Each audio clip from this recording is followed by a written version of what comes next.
Have you ever heard of the SCAP graph? If you work with radiesthesia or radionics, this is one of those graphs that you'll probably see over and over again, and there's a good reason for that. The SCAP is extremely versatile. SCAP stands for André Philippe Compensator symbol. It was created by André Philippe, a French electronics engineer and radiesthesist, widely known for developing the SCAP and also for his collaboration with Jean de la Foy, one of the pioneers of Kabbalistic radiesthesia. There are two main versions of the SCAP, the Western version and the Hebrew version.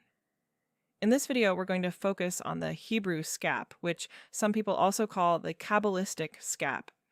This is the version I personally use. I have never worked with the Western version, so everything I'm sharing here is based on the Hebrew SCAP. Now, the SCAP can be used for many things, but in this video, I'll focus on two main uses. First, how to use the SCAP to neutralize or block harmful environmental energies. And second, how to use it to send information to a target.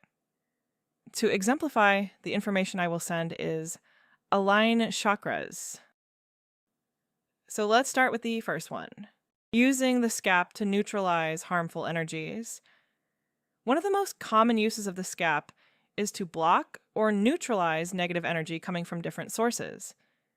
This could be underground water veins, electrical equipment, Wi-Fi routers, computers, smart meters, or even psychic influences. The idea is that the SCAP creates a protective harmonic field around the area where it is placed. For example, you can place the SCAP under your mattress, facing upward, toward where you sleep. This is commonly used when someone is dealing with sleep problems, restlessness, or feeling energetically uncomfortable in the bedroom. Another option is to hang the SCAP on the wall in your office or workspace. This can be used to help neutralize or reduce the energetic impact of electromagnetic radiation coming from computers, routers, smart meters, and other electronic devices. And here, position matters. If you place the SCAP on the wall, it should face the area you want to treat. So, if you are using it in your office, you can place it facing your Wi-Fi router, your computer, or the place where you usually sit. For best results, hang it around chest level or face level. That way it's interacting more directly with the area where you spend most of your time. Now, here's a very practical tip.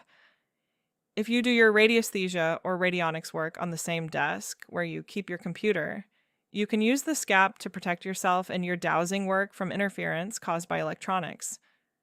The best practice is always to douse away from computers, phones, routers, and electronic devices. But let's be honest, sometimes your desk is your desk. So if you have to work near electronics, the SCAP can be used as a protective support. Now, let's move on to the next use case for the SCAP graph. Using the SCAP to align your chakras. The SCAP graph can be used to send any type of information. This is one of the reasons why this graph is considered a must-have for many radionics students. Now let's go through an example of treatment to align Jane Dust's chakras. In this case, the information I want to send to Jane, my witness, is the command to align her chakras. Jane Dust is our target, so Jane's witness will represent her. And the command will be align chakras. So here are the steps to set up this treatment. Step 1, prepare Jane's witness. This could be her photo, her name, and birth date, or another witness you normally use in your radionics practice. Step 2, prepare the command. In this case, the command is align chakras. Write it clearly, preferably in capital letters, black ink, and white paper. And remember, always charge the command on the decagon before use. Step 3, after preparing the witness and the command, place them in the center of the SCAP graph. Step 4, use your pendulum to douse how much time the treatment should stay active. You will need to use a time chart for this. Step 5. After dowsing the duration of your treatment, write the expiration date or time on a small post-it note and place it beside the graph. This helps you keep track of the time because, yes, spiritual work still needs admin. The universe may be infinite, but your desk is not. Step 6. When the expiration date arrives, douse again to check if the treatment is complete. If the treatment is complete, disassemble the setup. If it is not complete, douse how much more time is needed and continue the treatment. That's the basic process.